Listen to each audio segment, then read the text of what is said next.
Hey, what's up, Good Life? I hope you guys are doing well and staying safe, and thanks for joining me for today's 128 moment. Let me kick off our time together with a question, and it might be a weird question, but stick with me.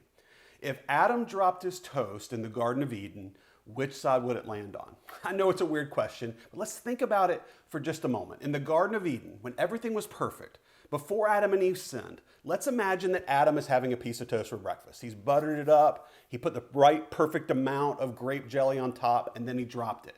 Which side do you think it would land on? Now, if the toast landed on the plain side, nothing to clean up, 5-second rule was certainly in full effect in the Garden of Eden. No harm, no foul. But if it lands on the butter and the jelly, man, game over. You're making new toast. In a perfect world, which side of the toast hits the ground? Now, I don't know who Murphy is, but I sure do hate his law. Murphy's law summarizes what we see in our world to so often be true, that if anything can go wrong, it will, and usually at the worst possible moment. In 1995, there was a physicist by the name of Robert Matthews. He published in the European Journal of Physics an article entitled Tumbling Toast, Murphy's Law and the Fundamental Constants. Now, Matthews, he actually looked at scientifically why tumbling toast tends to land buttered side down. And he concluded that the mass of the toppings, the aerodynamic effect that they produced, wasn't enough to explain how often that frustrating outcome happened.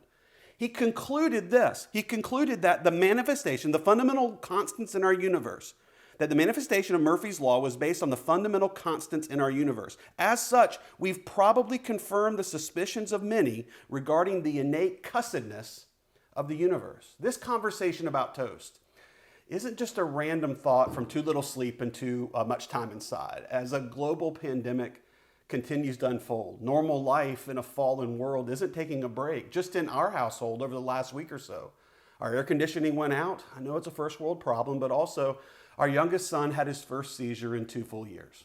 Even when the world seems to be out of balance, we keep taking shots, and some of them, they really hurt. And I'm sure our family is not alone in that. So as the hits just keep on coming, we can throw up our hands and scream, why?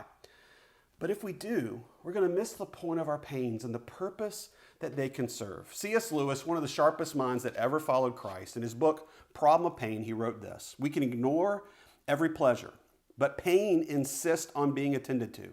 God whispers to us in our pleasures, speaks in our conscience, but he shouts in our pains. It is his megaphone to rouse a deaf world." In the midst of this megaphone season, what is God saying to us? What are we supposed to understand about life in a broken world? The Bible repeatedly describes the impact of sin on our world and sin on our lives. And in Romans 8, Paul describes how creation has been impacted by human sin. In Romans 8:19, it says, "For the creation waits with eager longing for the revealing of the sons of God. For the creation was subjected to futility, not willingly, but because of him who subjected it, in hope that the creation itself will be set free from its bondage to corruption and obtain the freedom of the glory of the children of God. For we know that the whole creation has been groaning together in the pains of childbirth until now. And not only creation, but we ourselves.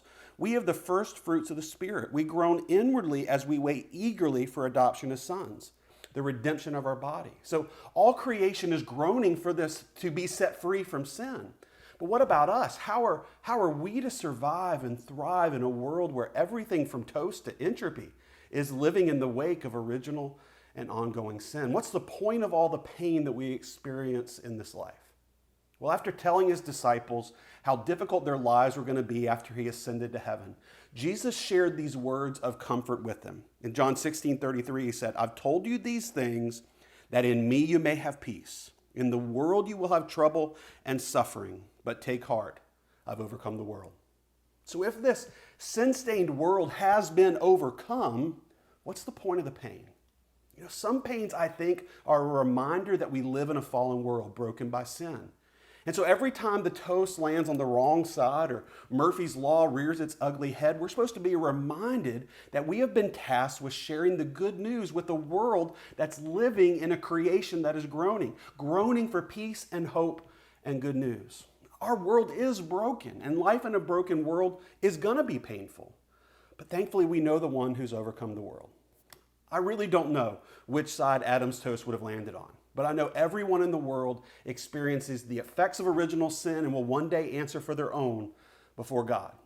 So until then, we should let every pain in our lives, whether big or small, point us back to Jesus, our Redeemer and our Overcomer, and remember the privilege that it is to get to tell the world about Him. So Good Life, let the pain in our world and the pain in your life and mine, let it rouse us and remind us to be a people who love enough to share the good news. I hope that encourages you and challenges you today as much as it does me. I miss you guys. I miss gathering together in person.